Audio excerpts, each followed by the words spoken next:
good evening, everyone. I'm going to go ahead and call this meeting to order. And as we begin our meeting tonight, I will ask you to join me in standing for a moment of silence before we do the Pledge of Allegiance.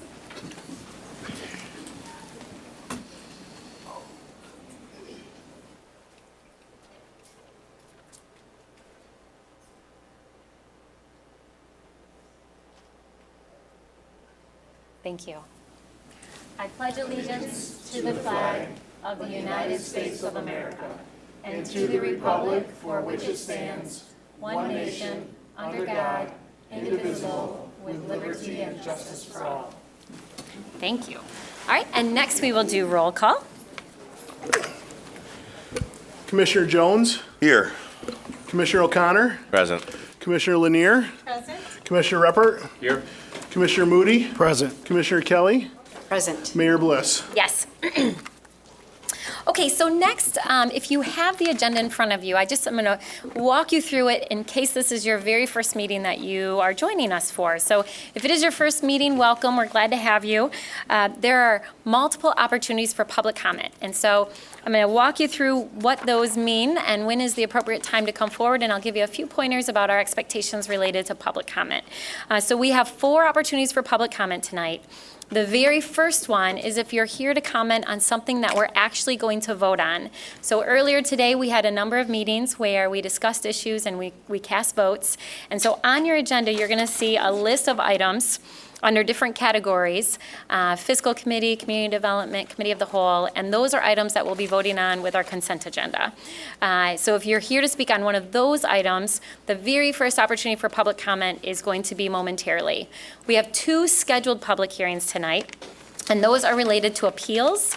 So if you are here to talk about appeals for the Ottawa Hill Street Lighting Special Assessment or an appeal for a special assessment that's related to the nuisance rule, I'm going to ask you to stay put, and I'm going to open up those public hearings a little bit later on in the agenda. And then at the very end of the meeting is where you can come up and speak about anything else that is on your heart or mind. So a couple of rules we have about public comment. We ask that you come to this podium over here. We ask that you sign your name on a sheet of paper that's over against the wall on that table. And the only reason we do that is because we want to make sure that we have your name accurately in the minutes. When you come to the podium, you'll be given 3 minutes to speak. There's a timer right up here that you can pay attention to for that. And then for the audience, we just ask you to be respectful of speakers because we want to make sure that this is a safe place for anyone who wants to be heard on any item, even if we disagree with them. So we'll get started tonight with the first opportunity for public comment. If you're here to speak on something that we're actually voting on, you are welcome to come forward. We ask that you share your name, the city that you live in, and then if you can tell us what item on the agenda you're talking about.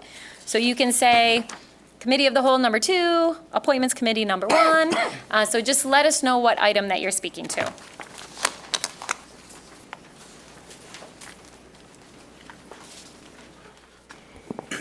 Good evening, Commissioners and Mayor, and welcome to our new city manager. My name is Michael Farage. My address is 226 Ewell in Grand Rapids. I'm speaking on Community Development Committee C on number 9. Also, special congratulations, Mr. Washington. I'm surprised you didn't add a 5th asterisk. You had so many there. Congratulations at Texas. For the first time in 10 years, defeated Oklahoma, which is, I know you and Mr. Ott take that football very seriously like us Notre Dame fans. Members of the board, I'm oftentimes up here talking about debt, unfunded liabilities, etc. It's repetitive. I'm repeating myself. But a resolution approving a consent to the Van Andel Museum Center property, we are renting, the city of Grand Rapids, if I'm not mistaken, as the owner. We are renting to the Van Andels nonprofit for $1. There's basically a 99-year contract. After 50 years, we're going to look at that again. But we're renting it to them for $1. Yet we're going to give them $24,000 in reimbursement for their lost revenue. Are you kidding me? They just passed a bond. I mean, this is part of the hemorrhaging I'm always talking about, although it's a tiny bleed. It's one of those little death by 1,000 paper cuts. Why in the world would we be considering this, giving them $24,000? Any business that would rent a building like that would be charging them much more than $1. I hope that this board would at least agree with me once in the next decade and support at least tabling and talking about this issue. This makes absolutely no sense whatsoever. I just can't see it. That's where I will end it. Thank you. Thank you, Mr. Frasch. All right, others who wish to be heard? Mr. Miller, you coming up? There was no sheet for me to sign. Oh, it's against the wall there, Mike. I have a question. Sure. I was wondering, is there going to be voting on the issue that you discussed this morning on the housing? We're not voting tonight. So that can be talked about later. Yeah, and you know what? As soon as I open that public hearing, I will make sure that you are the very first person to be heard, because you have been waiting so patiently. Thank you very much. Yeah.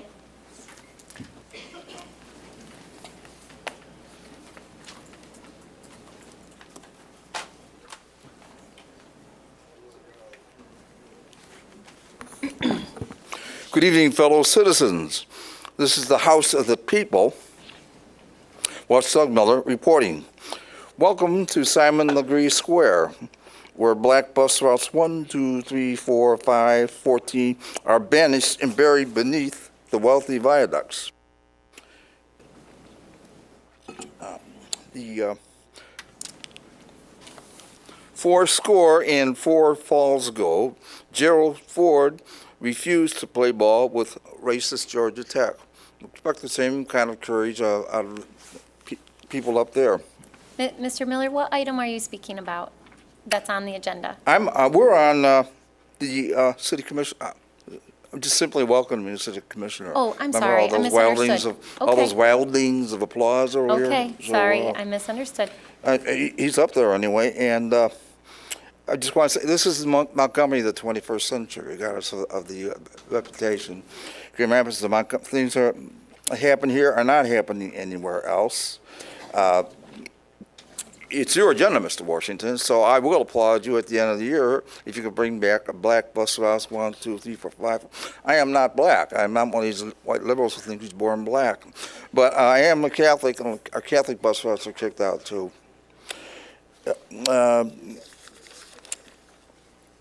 So on B1, every auto theft, every bus stop, stolen bus stop is grand auto theft for the victimized riders. 7, 1, 2, 3, 4, what's that all about? How many resignations are we dealing with? They're all theirs. I don't understand that. Under 8, power of the citizens, they're not having any announced meetings, okay? They should invite a wider spectrum of people to get more input. I think we're on 8, at least I'm on 8. I don't know where you are. Why applause an unproven bureaucrat like Mr. Washington? I've been back there and seen a young, innocent, maybe 25-year-old minority gal from, say, Boston Square criticize all these tax handouts for downtown, and she was sternly rebuked. I think it was by your predecessor. So why all these wildlings of applause for unproven? On 9B8, 9C6, and 9A1, we need a bus-only lane on Granville, southbound, Hall to Clyde Park. Got many bus routes on that. That's also on covering So D1 is outrageously secretive. Resolution authorizing certain special events. Which special events? Kindly elaborate. We come all the way downtown. Thank you, Mr. Miller. Your time is up. Thank you. All right, others who wish to be heard on items that we're voting on tonight? Okay, seeing none, I'm going to close that public comment period, and that'll take us to approval of our minutes from our last meeting, which was on September 18th. Can I get a motion? So moved. Support. All right, commissioners, any comments, questions, edits? All right, seeing none, all those in favor say aye. Aye. Those opposed? It carries. All right, next that will take us to our petitions and communications. First one, a communication from Jason Meyer regarding their resignation from the Urban Agricultural Committee. That is referred to our Committee on Appointments. Communication from Darrell Ross regarding their resignation from the City Planning Commission. That is referred to Committee on Appointments. Communication from Artie Lindsay regarding their resignation from the Public Safety Committee. That is referred to Committee on Appointments. Communication from Javier Rodriguez regarding their resignation from the Board of Review. That is referred to Committee on Appointments. Communications from Lakaya Jenkins regarding their resignation from the South Down Corridor Improvement District Board. And that is also referred to Committee on Appointments. So Commissioner Kelly, you're going to be busy. I am. Yeah. Communication received from the East Hills Council of Neighbors Board of Directors regarding property located at 1001 Hermitage Street Southeast. That is received and filed. Communication received from Scott Atchison regarding changes to the Downtown Improvement District Board. That's received and filed. 2 communications received from the Grand Rapids Empower the Citizens regarding even year elections. That is received and filed. Communication received from Lindsay Andres regarding Bird/Lime scooters being in Grand Rapids. That is received and filed. And communication received from Scott Atchison in regards to the agenda and minutes from the Downtown Improvement District Board meeting. And that is also received and filed. All right, next that will take us to our reports of city officers, and we have 3 items tonight. The city clerk submitted reports, 4 of them, from the Election Commission appointing election precinct inspectors, designated polling places, designating receiving team members, and designated absent voter counting board members for the November 6, 2018 state general election. That's received and filed. Comptroller's report for the period of September 12, 2018 through October 2, 2018 in the amount of $38,923,726.59. That's received and filed. And Treasurer's report for the period of September 11, 2018 through October 1, 2018. And that is also received and filed. All right, so next that will take us to our consent agenda. And on the consent agenda, you'll see a whole list of items. And these are items that we talked about and we voted on earlier in one of our standing meetings. So tonight, with one voice vote, we'll adopt those items. So can I get a motion for the consent agenda? So moved. Support? All right, commissioners, any questions, comments? All right, all those in favor say aye. Aye. Those opposed? It carries. All right, so next that will take us to ordinances to be adopted, and we have 2 ordinances before us tonight.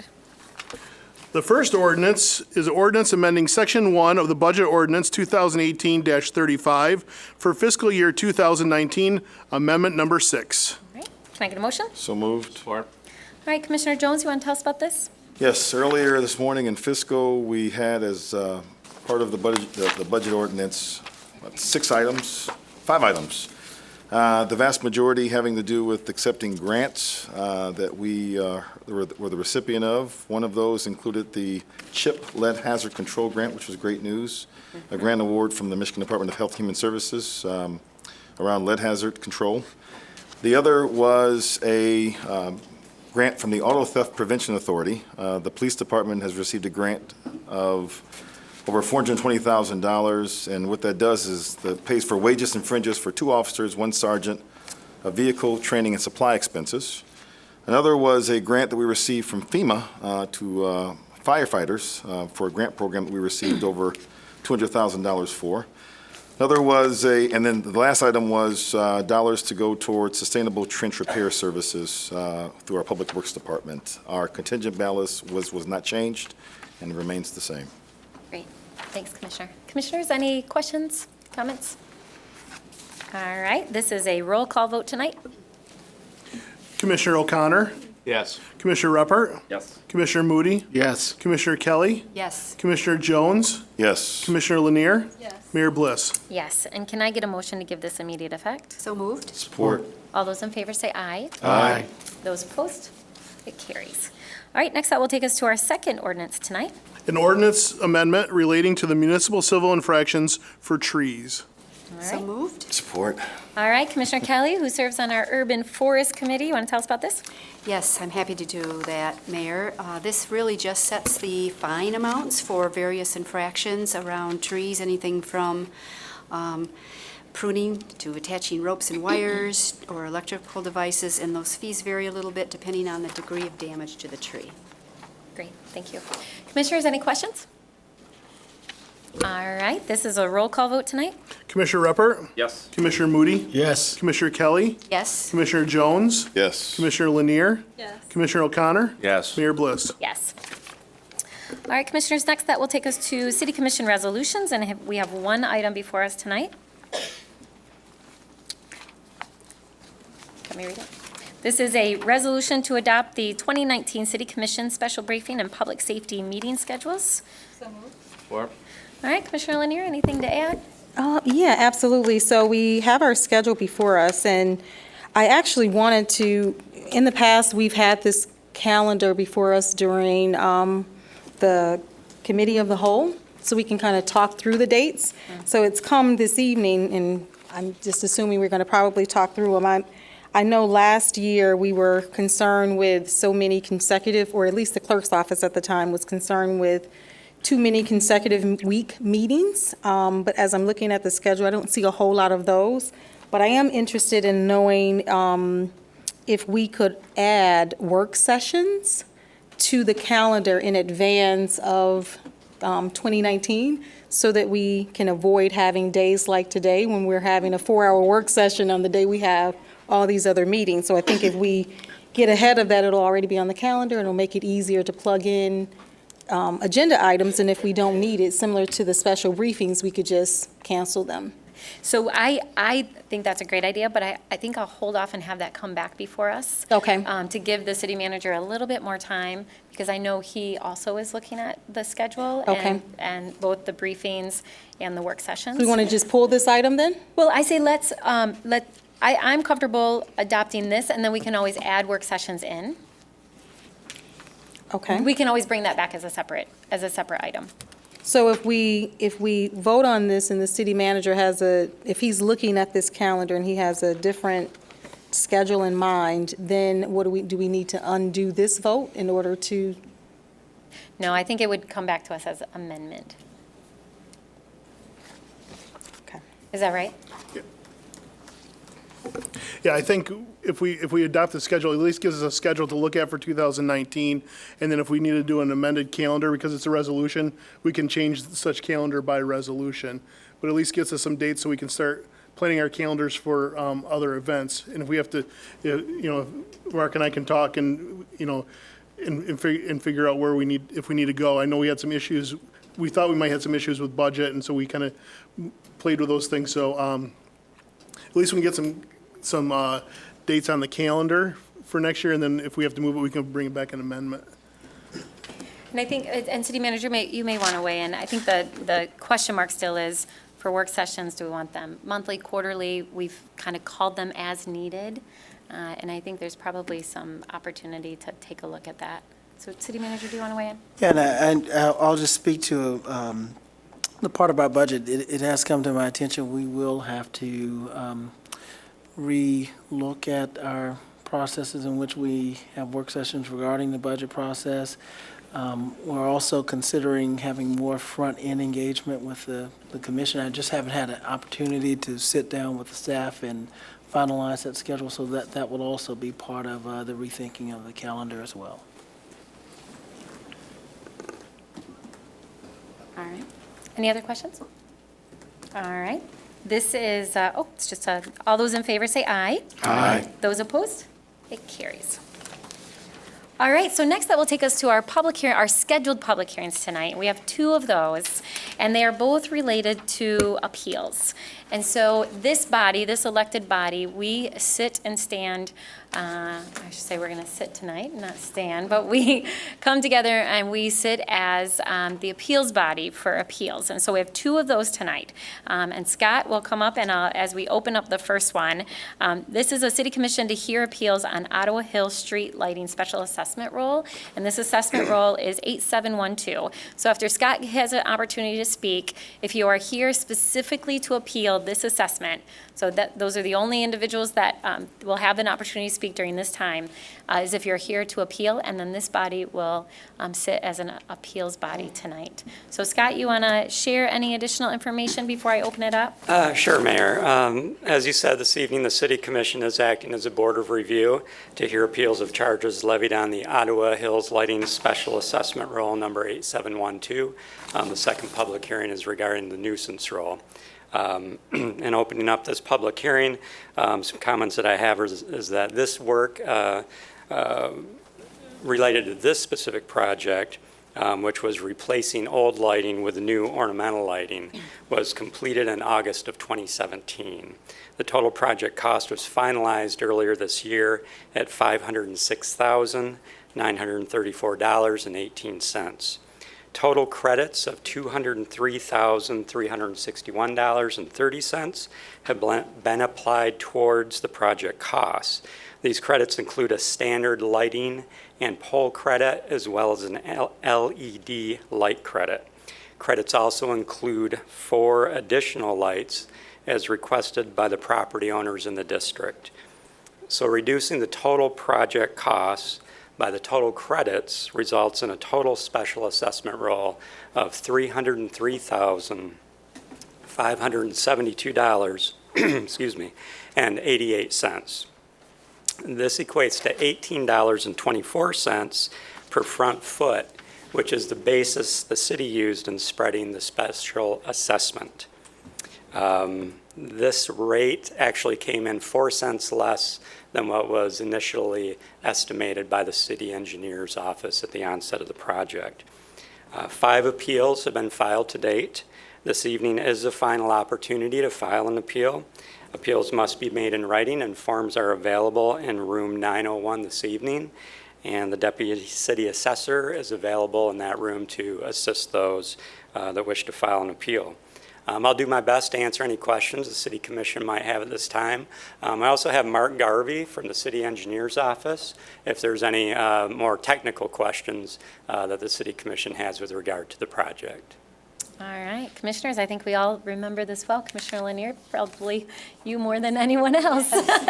So I'm happy to hear the overall cost is less because of a grant. Mm-hmm. Yeah, that's fantastic. Commissioners, do you have any questions for Scott? All right. Okay, thank you, Scott. So if you are here tonight to be heard about the Ottawa Hills Street Lighting Assessment and you have an appeal, now is an opportunity to come forward. The same rules apply. We ask that you share your name and your address, and we'll give you up to 3 minutes to speak. And then, as Scott said, if you're not familiar with where room 901 is, it's the room right out this hall. So if you can go around, it's right there on the right, and 901 is right out front. So is anyone here tonight to be heard on this appeal specific to street lighting? Mr. Miller, this is only for people who are filing an appeal who are getting charged for this street lighting. No, Mr. Miller, this is for an appeal for people who are paying this fee. I'm here to testify that the lighting on Giddings is adequate, and there shouldn't be any hike on it, because your crowd kicked we had city bus on Giddings, this is Appeal 8712. We had city bus on Giddings for 60 years, and your clique kicked the city bus off Giddings because your leading lights on the rapid board said, oh, Giddings doesn't look like a bus street. So I was there, and Dr. Pulliam roared about it. She said that was the funniest line in that particular position paper, July 15th of 2015.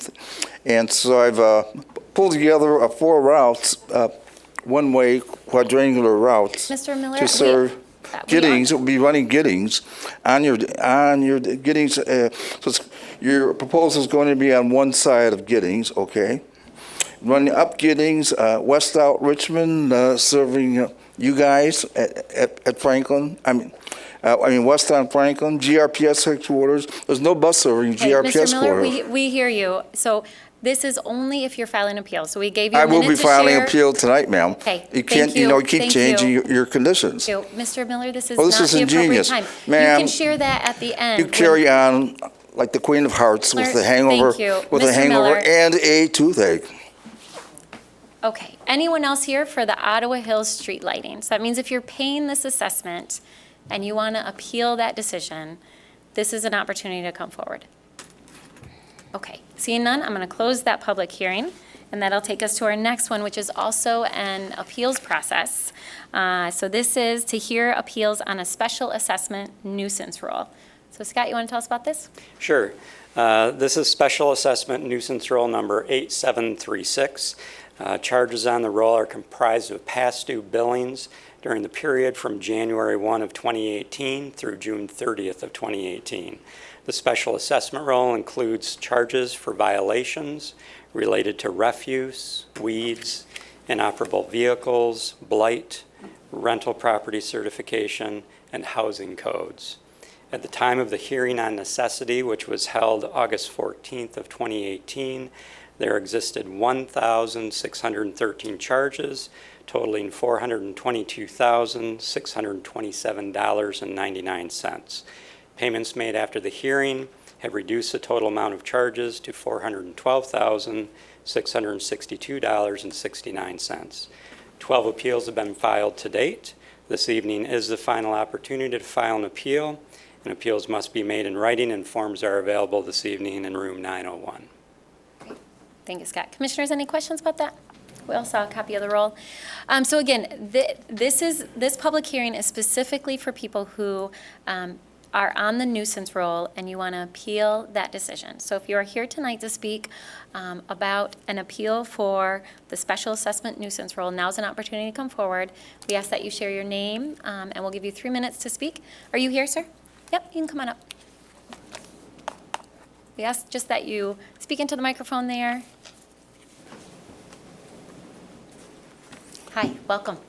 I'm John Simmons. I have a house at 47 Arthur Street, and I got assessed for not having concrete in the driveway. There's 12 places going down to get there. People don't have concrete in driveways, so why are they bugging me? Across the street, there's a couple of them. They also, on a letter I got late Thursday, I don't get home early. I work late. A letter postmarked on a Tuesday told me I had 3 days to put a fence around this. So I planned on coming down Saturday or Sunday, because I didn't figure they'd, well, anyway. Saturday, I got a bill that I was behind on my 3 days, and it was postmarked Friday. So we went from sending me a notice on Tuesday that I got on Thursday to sending me a bill that I got Saturday was postmarked Friday. I was down there, borrowed a bunch of fencing stuff from my brother who was an excavator, and I was down Sunday afternoon, fenced it all in. Within 3 days of when I personally got the letter. Thursday night to Friday night to Saturday night, I was less than 3 days. So I don't know what they're trying to, I'm not used to being jerked around like this. Okay, I'm getting used to it from Grand Rapids.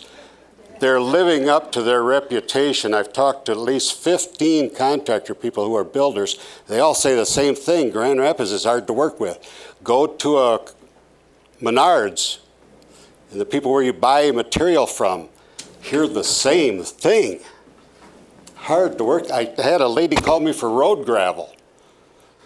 She said her ex-husband won't even take, in the city of Grand Rapids, a residential job. Won't even take one. Okay, so I got billed prematurely on the fencing. In the concrete driveway, they're all over the place with gravel. Okay. And where do I go to? I will, Scott, do you want to, oh, here you go, right in the back. Let me get some water. There was misunderstanding about what this night was for. Hi. Hello. I am Loretta Kinloch, and I'm in the 2nd Ward. I'm at 1016 4 Mile Road Northeast.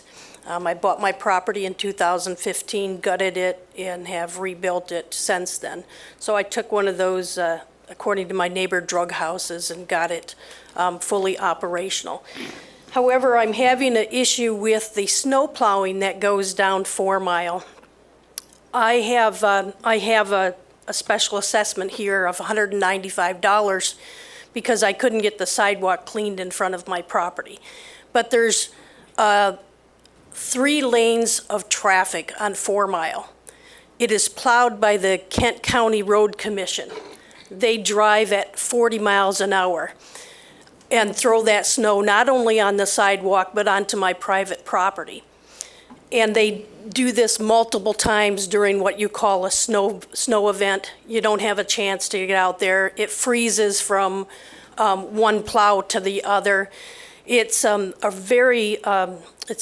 it's an excessive amount of snow that comes to my property, but people on side streets don't have this issue. They don't have the speed of the snow plows, and they don't have the volume with at least 1.5 lanes of snow being deposited onto the sidewalk. So I attempted to get this cleaned, but I couldn't get it cleaned down to the cement. And so they came and fined me $195. And I'd like to bring to this commission's attention that on 4 Mile, there are several places that are not managed at all winter long. There's 4 houses that are really frontage on a subdivision, and the back of their lots fronts on 4 Mile. So there is no care of that whatsoever. There's also sidewalk that stops before, I'm between Coit and Plainfield, and it stops before it gets to Plainfield. There's people that are walking in the grass and everything because there's no sidewalk there. There is sidewalk on a short portion of Plainfield Township, the opposite side of the road, but it's not a direct cross across. There's an area missing. So for safe travel and for the care of the snow along 4 Mile, what I would like to see is the city of Grand Rapids to manage the snow removal from Coit to Plainfield on that area. You do have grants that you have for other areas here in the city that you will plow, and you are taking the management of that there. And I think 4 Mile would be one of those areas that would be well served to do that. Thank you very much. Thanks, Loretta. And Loretta, did you get the paperwork you needed to fill out the form? I have my form right here. Okay, all right. And if you want to go to 901 and speak with Scott directly, you're welcome to do that. Thank you. Yeah, thank you. Thanks for your patience. All right, others who wish to be heard? All right, I'm going to close that public comment period, and that'll take us to our next item on the agenda. And this is the public comment period that is open for anyone to speak about whatever is on your heart or mind tonight. Again, same rules apply. We ask that you share your name and give 3 minutes. And I'm going to allow this woman in the front to be the very first speaker tonight because she was with us earlier and so badly wanted to speak. And I asked her to come back tonight to do that. So we'll let you go first. I put my name on, there's no paper here to put a name. Yeah, you know, it's back on the table, but you can do it after you speak. Okay. My name is Sharon Malinowski, and I was here this morning regarding the housing now and the rezoning, the 500-foot corridor, et cetera. First of all, I want to state that I do not have internet or computer access at home, thus I get no email. I did not find out about the August meetings until after the fact. I'm not making excuses for myself, but I'm merely stating a fact. If I had known, I would definitely have attended my neighborhood meeting and perhaps others. When I tried to access the survey online, I was unable to do so. Apparently by that time it had been removed. It is my understanding, which was confirmed by the meeting this morning, that the strongest opposition was I am unable at this time to support. And then it went on. What I've seen recently on television by protesters yelling and pounding on doors, I am very disheartened to see that if I had the survey, I would not have been able to express that I totally disagreement with the proposal. Strongly disagree, I should say. That was not an option. In my mind, it makes it appear as though that eventually I would, of course, agree with the proposals because at this time I'm not comfortable with it, but eventually I will. So I feel that particular survey is slanted toward passing of the proposal. This morning, Commissioner Linar, I'm not sure if I'm saying your name correctly or not, you stated that you were unable to attend any of the 4 meetings. I'm wondering how many of the other commissioners or even perhaps the city manager or mayor were able to attend any of those meetings. Would have been a great opportunity for you to speak to constituents and discuss the issue. Commissioner Jones stated this morning that residents should be ashamed for not wanting these changes for affordable housing in their neighborhoods. I believe that it is the multiple family development and its density and its impact in the neighborhood is what people are against, because there are many, there's a diverse community in my neighborhood and around my neighborhood. So I don't think it is a prejudicial as it was seemed to be implied. I would like to point out that there were 2 former affordable housing facilities in Grand Rapids which no longer exist. One was the YMCA, where a cousin of mine resided for a number of years. Morton House, neither of those are there. Apparently, that didn't fit into they went because of downtown development. I'm also aware of a weekly lunch served at Veterans Park, which someone I know used to help facilitate. That's no longer taking place. And I was told, I think it was a church-sponsored event, and I was told that the reason it no longer takes place is because the people couldn't get a license from the city to continue it. Ma'am, So apparently there are certain things that... Ma'am, your time is up, but if you want to leave, Thank you. written comments, you're welcome to do that. Thank you. Others who wish to be heard? Hi. How you doing? My name is Deandra Jones. Back in June, I won the Safe Pitch Task Force, so I was one of the 10 grand winners to create a program for nonviolence. I'm originally from Chicago, and so I went to Chicago because I recently had to bury my grandmother. I loved her more than my mom, to be honest, and my mom knows that. I went to the Chicago Marathon, and so I talked to the Chicago SWAT team, to the bomb squad, just to make sure I'm a very bold person, and one thing I want to do is heal the world. And that's what I wanted to do with my vision with Jump Ahead. That is actually the logo that I have. And Mayor Rosalind Bliss came to Steepletown Neighborhood Services, and that is on my back because they were the backbone that carried me and guided me through everything that I've done. 2 things that she said is you need to have persistence and courage. And so if you see my shirt, it says persistence and courage, because before I created the logo, those words really stuck with me because I've been through a lot of challenges in my life as an African-American male in America, trying to, being from slandered on M Live for bringing a weapon to school to doing something like this and winning 10 grand and creating something for nonviolence. I've provided people with service learning.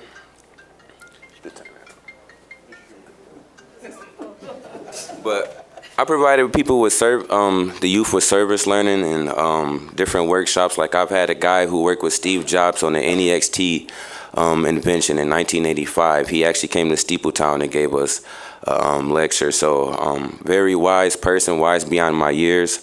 I don't feel like the city of Grand Rapids is honestly hard to work with. I just feel like more people just need to come together. More people need to come to meetings. More people need to show that they care about the youth and the community, because at the end of the day, it's about the next generation. It really isn't about us. And I feel like everybody that's on that board is doing this because they want better for the next generation.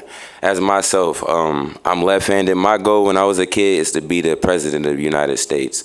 And so that is what I actually was at the Ford Center, the Ford Museum at a private event for debating. And so I've debated with Ben Shapiro when I went to Ferris State. And so I know about standing up to those elite people with those big names, and that does not bother me one bit because I know what's in my heart, what I stand for. My grandmother was one of those people that rioted in 1968 when MLK was assassinated. And so I still have that fierceness that my grandma has. I stand before you as a crew member of Steepletown, a very proud member. I love what I do because it's a nonprofit and we give back to elders, and I see that when I'm shoveling snow and they're walking and they can't do it themselves, that somebody has to do that work for the next generation and others. So thank you very much, and that's all I really got to say. Thank you. Thank you. Thank you, Deandra. Proud of you. My name is Townsend, Johnny Townsend. I live at 10 Delaware. I should be speaking on that nuisance role to help you to put those people with that boom boom music pulling upside people to get them for nuisance. but I'm here to speak on a serious situation. And I gave you some material to read up there. There's an organization in town that is supposed to be taking care of elder people, and they are downright abusing these elder people. I was going to bring some material down here to give to the guy on TV 13, but I didn't. And the reason that I didn't is because I'm 72 years old. I'm not going to be fighting any more battles for people that won't fight for themselves. I had a round with the city about not being able to park in a handicapped spot on Ransom Towers. And you can remember that because the previous mayor told me, I can assure you, Mr. Townsend, nobody on this committee is going to help you. I didn't need his help. I still got it done. I had a round with a place that I worked it for. But this place, what they are doing to people is downright ridiculous. Medicare pays them to take care of us, and they don't. As you can see on that thing up there, I had blood pressure, 244 over 138. They told me to go to bed and come in the next morning. A lady friend of mine her name is Marilyn Crawford. Now she got married. Her name is Marilyn Cummins now. I'm pretty sure that Mr. Moody up there know her because he's a friend of her brother's, Bobby. She had double pneumonia, and they told her to go in there and take 2 Tylenols and lay down and come in the next morning. And this woman would have been dead. I have tried to talk to disability advocates, and Mr. LaPente, the CO, that his name is up there, he have donated money to disability advocates, and the lady out there told me that they are nothing that they can do about it. These people are in bad shape. And like I put on there, if I know better and they doing it to me, I can't imagine what they doing to people that don't know any better. And I'm out there 2 days a week seeing that this happen. And like when the lady at Disability Advocates said it ain't nothing they could do, I know Mr. LaPente done gave her a donation. And you can also see on there, well, I went to see a foot doctor, and they gave some cut off holes for me to put on my toes, hammer toes, to separate the toes. And Mr. LaPente said that he was going to make sure that the doctor didn't work for him no more because he wouldn't get diabetic. I wouldn't get diabetic. The doctor said I wouldn't get diabetic shoes. That'd been over a year ago. I haven't got the diabetic shoes yet. Thank you. Thank you, Mr. Townsend. It's good to see you. I hope y'all do something because I'm through. Thank you. All right, others who wish to be heard? Good evening, Honorable Mayor and City Commission. My name is David Davis. I was here I believe last month when you had the bicycle thing. Mm-hmm. Most of the city drivers are giving us 5 feet of clearance when they pass us. There are occasions when they can't really do it, and I can understand that. What really concerns me tonight is bicyclists that are being totally disrespectful. I've seen them ride right down the middle of a traffic lane instead of along the right-hand curb where they belong. I've seen them go into the left-hand turn lane as if they were an automobile and make their left-hand turn from that center lane. Myself, I go across one of the 2 cross streets, and then I wait for the light or whatever to change or the traffic to change and cross that way. So what I'm doing is a dog-leg to go across so I don't interfere with traffic. And I think that's something that bicyclists need to learn to do. So we need to do a little more focus on the bicyclists now that we've got the traffic going. And my next issue is when I spoke that evening on the bicyclist, I talked about the trash. The next morning I came down here to find out more about the city commission meetings. When I came in off of Monroe Avenue, the mezzanine entrance, I believe it is, was so full of trash you'd have thought it was a city dump. It was real bad. I want to continue with the request to address the proper people in the city of Grand Rapids to encourage people with manufacturing, business, and homes to clean up around their property at least. I live in an apartment complex on 936 Front Street at the Grandview Place. Every morning I have to go out and clean up around the apartment complex. I can't believe these people are so primitive and uncivilized that they can't take care of their own trash. And it seems to be that way all over the city of Grand Rapids. I find whiskey bottles broke all over the place. I find all kinds of trash in the gutters where it makes it hard for a bicyclist to ride. And I would advocate that we make some kind of a program where we would at least encourage these businesses like American Seating. They don't clean up at all. And we have all of the machinery just across the street from them that go around the whole area and clean up. And this is a distinction between two major businesses, actually manufacturers. But it's to the manufacturer or business's own benefit to clean up. I know they can't stop the people from throwing the trash out, but the least they can do is clean up. And I hope that we can make some kind of arrangements. Thank you. Thank you, Mr. Davis. Appreciate it. Thanks. All right, others wish to be heard? Good evening, Madam Chair and the Commissioners, and welcome, Mr. Washington. My name is Natasha Tupper, and I'm the Executive Director of the New Faith Temple Community Development Corporation. And I just wanted to let the community know and the officials know just kind of what we have going on here recently. We recently have a partnership with DTE Energy, and I just wanted to let the Commission know that the President of DTE Energy will be here hosting a VIP dinner reception, and I just wanted to let you all know to date DTE Energy has spent about maybe $1.7 billion with local businesses, small businesses, minority-owned businesses, and women-owned businesses, and they've done the bulk of that work in Southeast Michigan, mainly, near the Detroit area, and so we have pounded on the table and been to many meetings, and they are now here in West Michigan, and they have committed to doing the same thing here. And to that end, we have had our supplier immersion day just this week. So we had several small businesses and minority-owned businesses and women-owned businesses to come out to be able to gain contracts with DTE Energy and to go through the process and be educated on the process, even if they were not ready.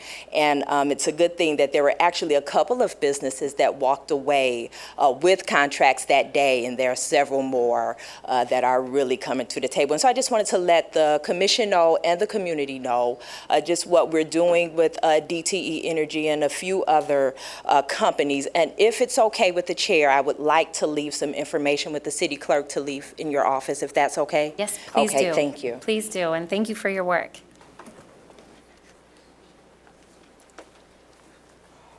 Hi there. Thank you so much. Thanks for coming. Hello, welcome. Hi. My name is Carlo Vannin, and I think I was here in April and discussed about the change in zoning, which depleted the value of my building.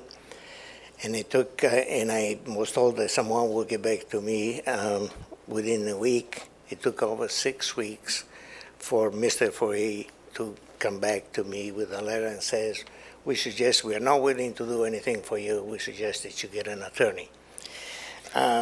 Finding out that there is no attorney in town that wants to take the city on, and I find that a cowardly way of doing business.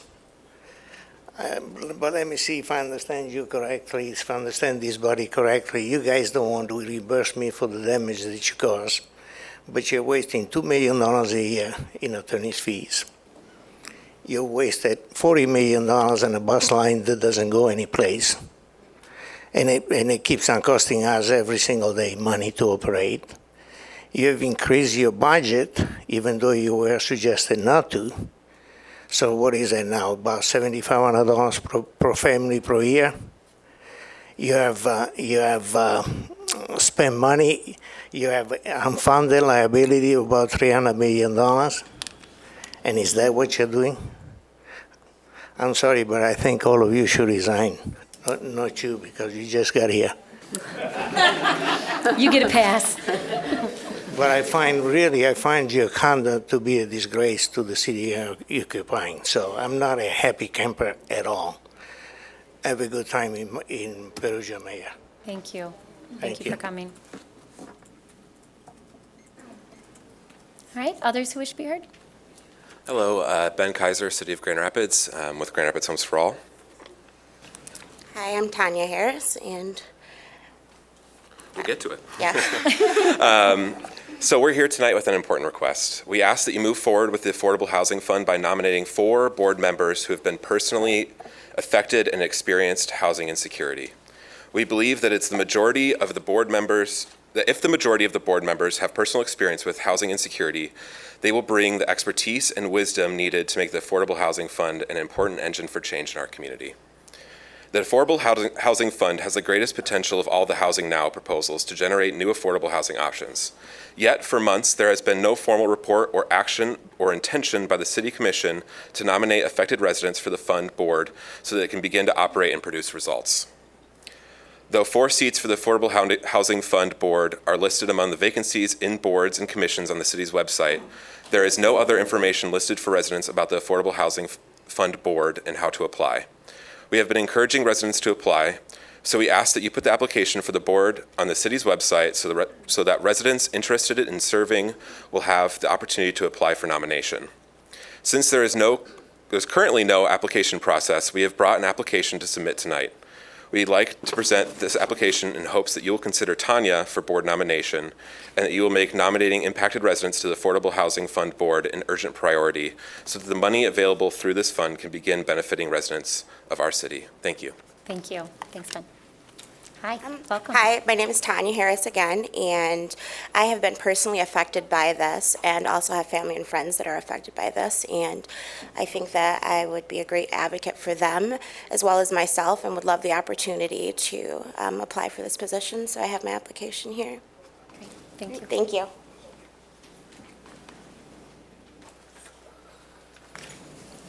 right, others who wish to be heard?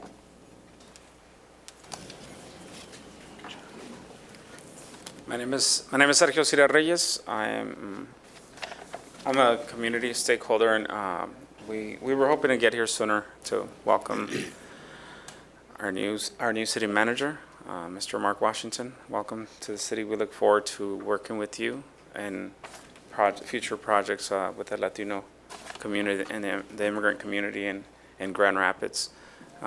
This is Sal. And my name is Lorena Guayo Marquez. And like Sergio said, we wanted to be here earlier, but we were in Lansing. We did a 5-day walk to Lansing, demanding driver's license for all. And it took us a little longer. So we do want to welcome you, Mark, to the city of Grand Rapids. That's it. That was it. Thank you. Thanks, very nice. All right, others who wish to be heard? Hi. Good evening, Mayor, Commissioners. I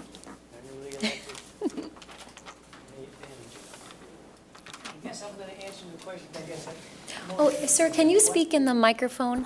I'm sorry, I just want to make sure what everyone has a is chance it that I to hear really you. want, okay? Hear it. Basically, what I want is the commission to recognize that there are some of us here who still don't expect to pay people for things that we do for them. And I'm talking in particular about the ordinance of the city that says if a home is not owner occupied, it's automatically a rental piece of property. Now, we're a society where we have a language that we use and we have words that express what the meanings of the words are. And if you look up the definition of rent and rental, the thing that ties those two things together is that there must be a transfer of something of value from the person who wants to rent to the person who is renting the property. Now, as I've said before there, I've had a home where 10 years, 15 years, never collected a penny. I have another home in Granville. I've had people there now since 2013, never collected a penny from them either. I think there should be a term that you can come up with it, I don't care what it is, but something that allows me to let people use my property free and not have it called rental. I'm not a landlord, like I said before. Landlords, I'm not the lord of the land. That's something that comes from medieval ages where the lord had complete control over the tenants and could do whatever they wanted. I just simply think that if you look up those definitions, they don't apply to a person who does not receive any rent. I've never rented. I don't expect to ever rent. I've told a couple of my people, if I die automatically, you can keep the house, because I'm not going to use it. So that's all I'm really interested in, and I think, I'd like to see you come up with a term or something that would allow me so that I can let these people do this and not be a rental property. That's all I have to say. Thank you. Thank you. Thank you. Good to see you. All right, others wish to be heard?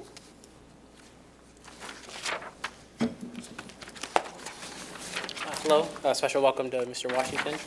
My name is Seth Rockets. I live in the 421 Alabama building owned by 616 Lofts. Tonight I'd like to talk about some parking issues that we're having. Having trouble communicating with parking services, so bringing the issues to you. So our landlord's parking lots are full, so I, along with some other residents, utilize open street parking in our area. There's about 90 spaces on the street. In early August, 2 meters were installed in the intersection of Alabama and Bridge Street by Kale's Corner Bar. We thought nothing of it, as we normally park north of there. I've never parked in front of those spots. We didn't receive any notice that in mid-August they were going to block off all of the streets, all those 90 spaces, to meter them. So I emailed and later called parking services, didn't receive a response, so I visited the office. Person there said the entire area was going to be metered. We should have received a notice, and that they were well aware that we were parking on the streets. They were not aware that the landlord's lots were full, but they said that they were aware that several nearby businesses were renting out spaces. So I went to the businesses. Turned out that that was entirely false. None of them were renting spaces, and the city had never contacted them. Seemed like there were some communications issues, so I emailed the mobile GR director as well as some others to get some eyes on it. Now, I don't take it lightly to quote someone when they're not here to defend themselves, but I do have the correspondence with me. And he said, quote, "We will only be metering the first part of Alabama." So there was a drastic change in plans. They went from metering 90 spots to about 15. I assumed that that meant that they were just going to be keeping the 2 meters. But a couple of weeks ago, new signs were installed further north of Alabama. Again, we received no notice. And they extended the paid parking zone, and less than 24 hours after they were put up, people actually received tickets. I think it was about 15 cars. I emailed the director again. I asked him why his original statement wasn't clearer and why they wouldn't do that. He stood by it and did not acknowledge that we didn't receive a second notice that this was going to take place. It's my belief that the regulation in our area really isn't necessary. They said that it was for turnover, but there's virtually zero demand for transient parking in our area. It's really all weekend, evening, restaurant traffic. It's really frustrating to have changes take place that you aren't receiving notice of, that you also don't agree with. So as I haven't received responses to my emails, I just urge you to start a conversation with parking services. We're happy to compromise, but at the same time, we need to receive notice of these changes. So, thank you. Yeah, thank you.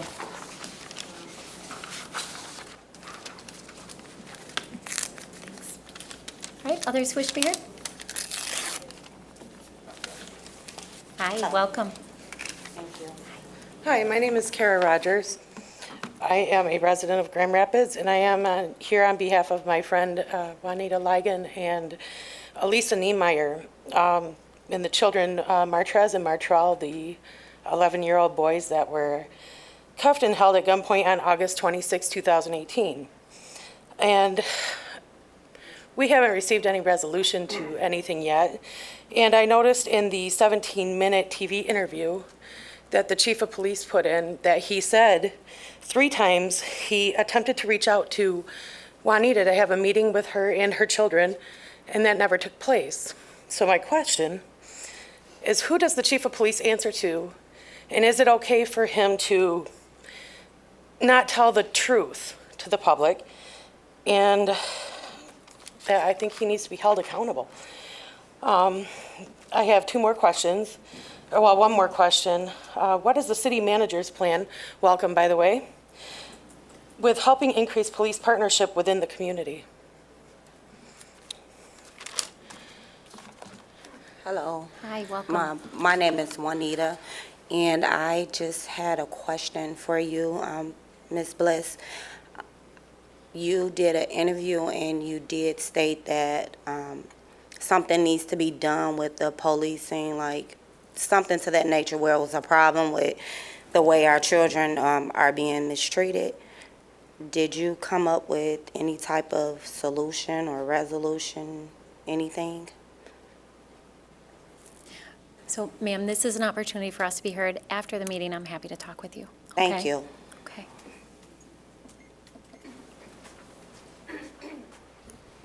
Good evening, Mayor, Commissioners. Welcome, Mark Washington. My name's Annette Vandenberg. I live at Creston neighborhood, and I'm the director for the West Grand neighborhood. There's a few different things that I need to talk about. I know I only get 3 minutes, so I'm going to make it as quick as possible. And if you want to talk with me more about it later, I'd be happy to meet with you.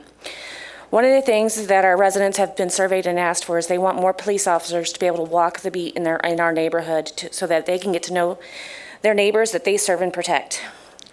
We also have identified that we have residents who don't quite understand what suspicious activity is, and they end up reporting things just because of the color of one's skin. So we're asking the city that during the neighborhood summit in March, that they implement implicit bias training for all residents. We think this would be a great way to help build relationships and also to have our community police officers at this event as well. We can't send everybody to Citizens Police Academy, but it would be a great way to get them engaged with our residents. We considered, speaking to the snow issue that someone brought up earlier, we considered levying a citywide assessment for leaf pickup. We should consider this for snow plow removal on all the sidewalks.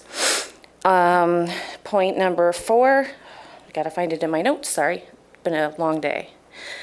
The Housing Now issues, the West Grand Board does not support Housing Now as it stands. However, they would like you to consider using the Medical Marijuana Vita Act as a way to use that money to build a community land trust that would be in charge, or local nonprofits would be in charge of that program. Number 6, addressing another resident's issue about Alabama Street. Last spring, we asked for a parking permit study, and it was conducted in June when all the college residents were gone. So it didn't really identify the parking issues we're now having now that it's fall.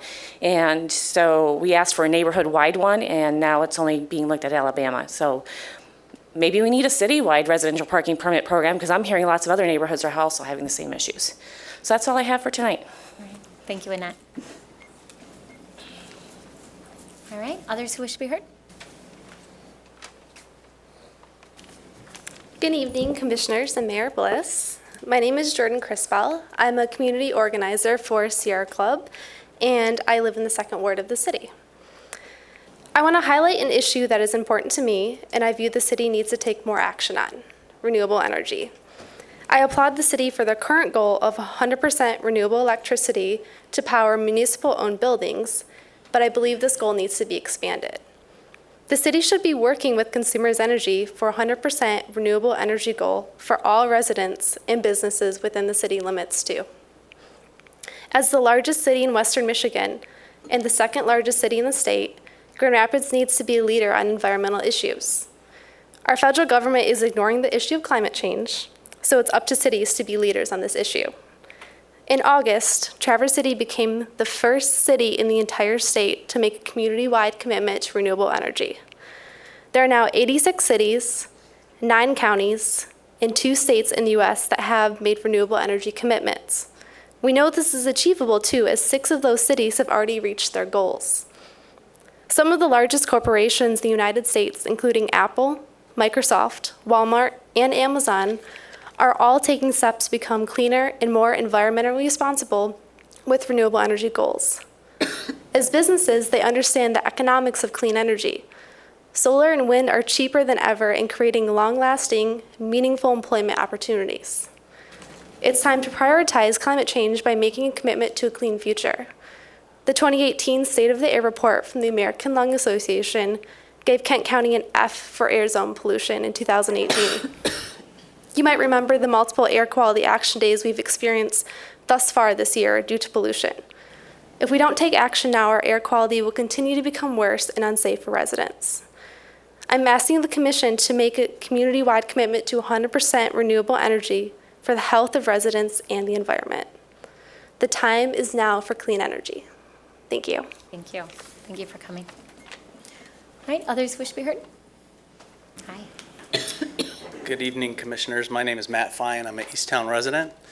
I wanted to speak briefly about the WMCAT Housing Now recommendation report that you discussed this morning. I was not able to attend, but I was able to watch part of it on the online. Thank you for posting those live coverage things, and read through the report. And I guess in a nutshell, I want you to really take that report with a grain of salt. I participated in the summer sessions in July, and I have to say I was really quite disappointed, and I thought they were biased. The written materials were biased and really minimized some things. The actual presenter spent 10 or 15 minutes kind of doing a zoning 101, and I don't claim to be an expert, but I really thought it was a mile wide and an inch deep. It was not a comprehensive, I don't think we were given enough to really understand the issues. And then the flow of information was just highly controlled. The speaker spoke to the broad audience. We were at tables. We were allowed to discuss in groups, but then all comments were funneled to a table moderator who then reported back to the guy leading the meeting. There just wasn't much opportunity for real engagement. Everything was very controlled. And then at the end of the night, we were encouraged to put everything down on paper and go through these one by one and evaluate them. And our two choices were approve or don't understand it. It was approve or uncomfortable because we didn't know what it was about. And I read through the report that's up online today, and it's broken down between strongly support, support with reservations, lightly support or disagree. That's not what we were given at those sessions. We had two choices. Either you supported it or you didn't understand it. If you think about that, if you turn it around and said, what if your two choices were disprove or don't understand it, you'd arrive at a very different result. So I just think you need to take that report with a grain of salt. A lot of us in the neighborhoods were frustrated. We didn't feel it really reflected how people in the neighborhoods were feeling. So thank you. Thank you. Thank you, Matt. All right, others wish to be heard? Hi, I'm Marion Barrera Young with Baxter Neighborhood Association. To piggyback on what he just said, I kind of feel the same way. Some residents did not understand the zoning, and you can't explain that in 15 minutes. So I know they were limited on time, but this needs to be a deep study, and more than 200 in some neighborhoods people need to be involved in that process. And within those 200, and I think 13 people, there were developers and people that didn't even live in the neighborhood that were actually answering some of the questions and helping out with the facilitation of the one that I went to at Neelan Avenue CRC. So I think we need to think about that and not just go with what was said at that meeting. I think we need more community engagement.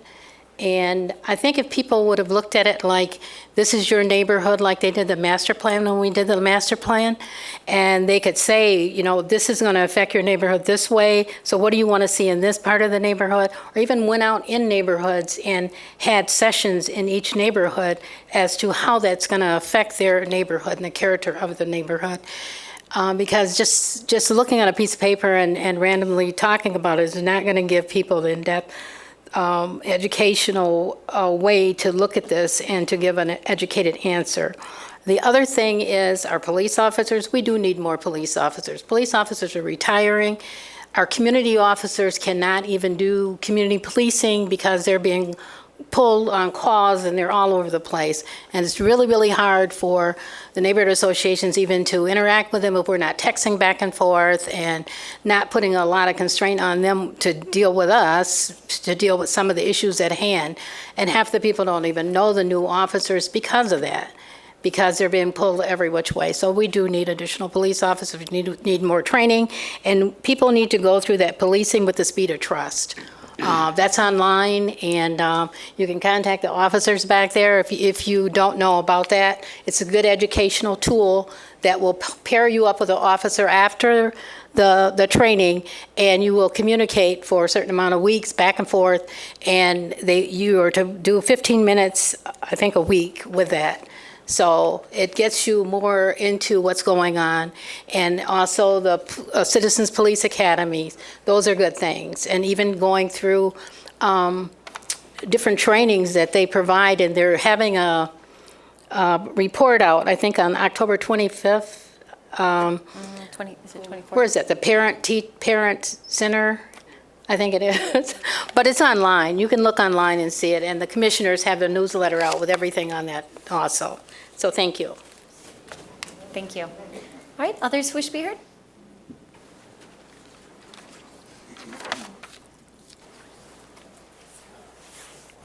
Watchdog Miller, full support for the citizen on 4 Mile. I've many times to come before you saying, particularly in the budget hearings, that sidewalk plowing should be done by the city. I mean, place I grew up, it probably goes back 85 years. There were 4 commuter rail lines in the town in that era, and generally the sidewalk plowing was done by 6 in the morning. And this is something all the people, all the environmental people who show up, if you want. If we want to save the planet, then we have to focus on transit. To focus on transit, sidewalks got to be plowed. Amazingly, you're on the Rapid board, and what quarter has the very best on-time performance at the Rapid? The winter quarter. Why? Because the people in wheelchairs can't get out and onto your sidewalks. You're not getting them plowed. So it looks vicious where how that citizen on 4 Mile was mistreated. Now, you may have seen in the Sunday paper an article extolling driverless vehicles out of Ann Arbor, which you partially subsidizing. I'm not endorsing it, but I will come up with 4 routes, which I tried to present earlier, which would be good experimental routes. I vouch for the routes, but not necessarily for the driverless operation. And then that would be 77 serving West Catholic, Richmond Pool, up Richmond, across Oakley, southbound, down 7th, 4th, and then up Broadway Scribner. Route 77, I tried to present earlier, 25, it would be up Giddings on your 8712 tax claim. Up Giddings, it kicked off a number of years ago where you had bus service, I would say 60 years. And so you have no bus service to GRPS headquarters on Franklin. The route would run up Giddings, west on Franklin, passing FIA, down Jefferson, serving 2 wards, and then east on Hall, Kazoo, Boston.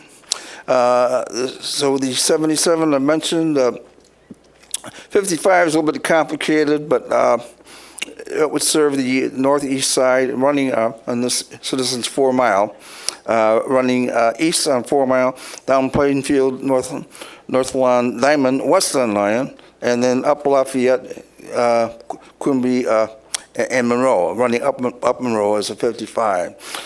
25 just went into it, and then the 40, I guess, is be for another night. Thank you very much. Thank you. Thank you, Mr. Miller. All right, anyone else who wishes to be heard? Hey, Don. Good to see you. Thanks. I'm Don Lee. I'm the director of the Easttown Community Association. I want to welcome Commissioner Moody to the 3rd Ward. Hopefully we can get a chance to get together, and Mr. Washington to the city. Just to catch you both up, during the winter and the early spring, the neighborhood associations hosted several community meetings in response to resident concerns regarding the Housing Now recommendations 3, 6, 8, and 9. The neighborhood leadership thoughtfully and carefully attempted to find the components of the Housing Now recommendations that would, based on data from other affordable housing initiatives, actually result in affordable housing for our marginalized residents. At no expense to the city, neighborhood associations engage residents on residence terms, hosting weekend and evening meetings at various locations citywide. Excuse me.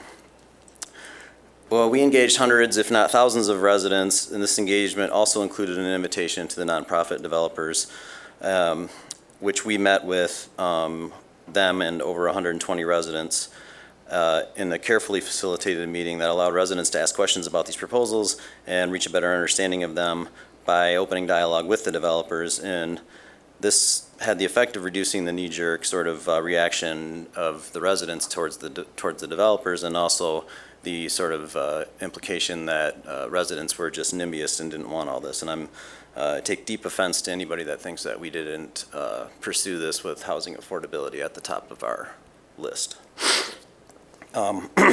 This culminated in hundreds of letters received by this commission and a packed meeting in April where it was probably over 100 residents who came up here with mostly deep opposition to these proposals.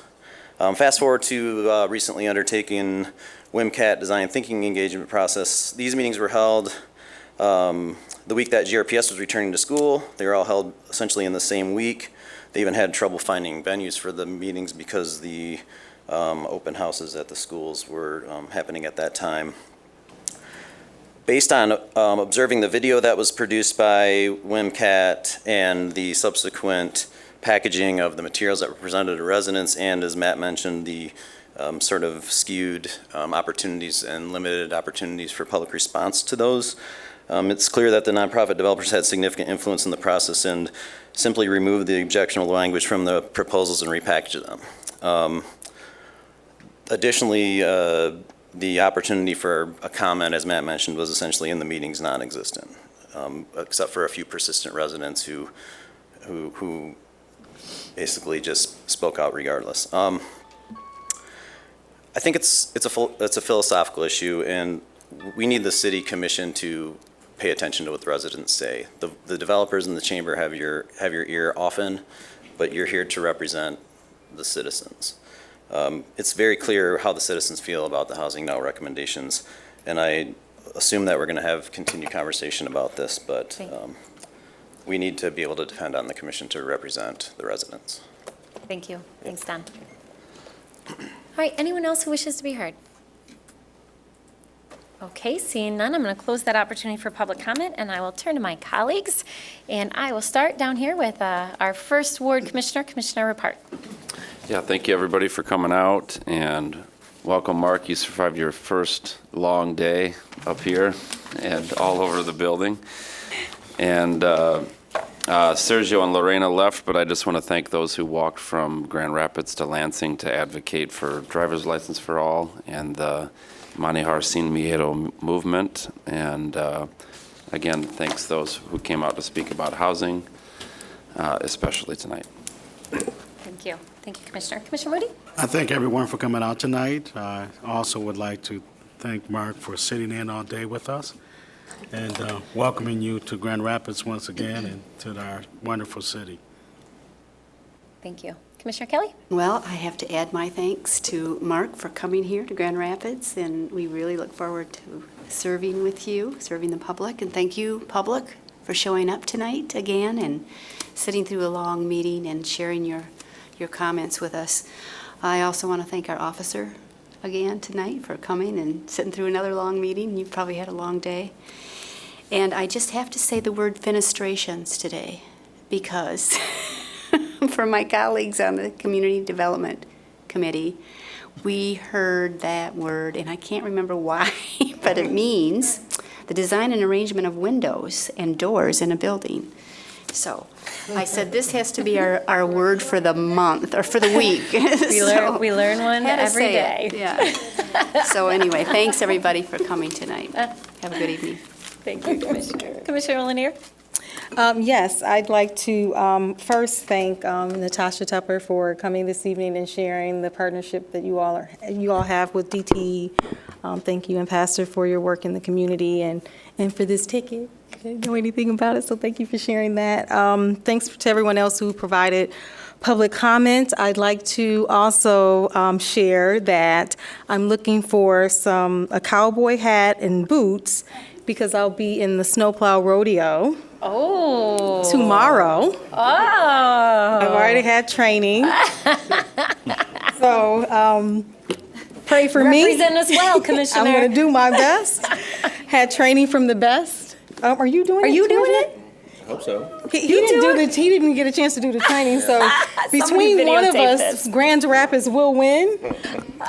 So we're looking forward to that. And I'd just like to share with the city manager, thank you so much for your words this evening. They were quite inspiring. I, recall as a member of the committee who reviewed the applications, yours was probably the last one that we reviewed, and I could have done a cartwheel in the small meeting with the big table in the small room we were in. Your experience, your education, your ministry work, all of those things had me believing that you'd be an amazing city manager, and I'm so happy that you accepted the calling to come to Michigan, and I'm looking forward to working with you to take Grand Rapids to the next level. Thank you so much. Mr. Oakham? Yeah, I too want to just welcome Mark to beautiful city of Grand Rapids and look forward to doing a lot of hard work with you. It's evidenced by today of 12 and a half hours here we've been in this building. And I want to thank the public too. And I also want to thank my colleagues for their willingness to publicize or to put the cameras on today during our work session. And I just want the public to know that door is always going to be open in the city of Grand Rapids as long as I sit here, that we're always going to welcome the public, whether we agree or we disagree, or I want to hear what you're saying or I don't want to hear what you're saying, that the door's going to be open and you're always going to be able to come down to Grand Rapids. And we're going to put as many things as we can out online and on TV so that you can be part of this public process, because that's what it is. And I want to reiterate that is something that I think not only myself but my colleagues are committed to. Yeah, well said. Commissioner Jones. Yep, thank you, Mayor. Thanks to all who came out on this evening and those who have been here with us throughout the course of the day, those who had words on this evening, and again, those who were just here. Your presence, appreciate that. And want to extend another welcome to our new city manager, to Mr. Washington. I had a chance to meet Mark's mother, and I simply told her, thank you for giving birth to him. So thank you for, again, your willingness to want to come here and work with us to make Grand Rapids the model medium-sized city in America. So thank you, sir. Thank you, well said. City Attorney? City Manager? Thank you, Mayor, and thank you, Commissioners, again, for this opportunity to serve this community and your confidence in me. I don't take it for granted, and I really, really appreciate the opportunity. Look forward to serving the residents in this community. I want to thank the staff for all the work that they have done to make my first meeting a very good meeting, and so I want to thank you for your contributions. I also want to just highlight, by way of announcement, Police Chief could not be with us this evening. He's out of town for training in Orlando, I think is where he is. However, he did share a public education announcement recently about the importance of gun safety and the importance of us making sure that we create awareness around the use or misuse of replica weapons and the danger that imposes. As you're aware, we had a near fatal or critical incident that was fortunately avoided. Officer was not injured, nor was the young man injured, and we were fortunate for that, but we want to make sure the public is aware of the importance of improving gun safety, and so that video has been released. Thank you. Thank you, City Manager. City Clerk? Welcome, Mark. You're now the new guy. So I'm no longer the new guy. So Is that how you wanted to No, say it? I had something serious. Okay. So no, for those watching, just a reminder, we are less than a month to the election. So registration closed this afternoon. We've had a ton of voter registrations through campus drives. I think everybody at Calvin College is now registered to vote in the city of Grand Rapids, so that precinct is going to be busy. So we're preparing, just so everybody knows that we are preparing like this is a presidential election, not a gubernatorial. So I just want to make sure the commission is aware of that. So we will be fully staffed at the precincts, and we're doing our due diligence. Just a reminder to people, straight party voting is not on the ballot. So you need to go office by office. So just a reminder on that. That's a big change. So as I always say, know before you go. And absentee ballots are available, so you can come to the clerk's office and get that. So Can you mention a website where people can go so that they can know? Where can they go and see their ballot? Michigan.gov/vote. You can see the status of your absentee ballot and the sample ballot. So prepare. Thank you. And you have a link to your Yes. website. All right, and with that, I will add my thanks and my welcome to our new city manager. We are adjourned. Have a good night. Be safe.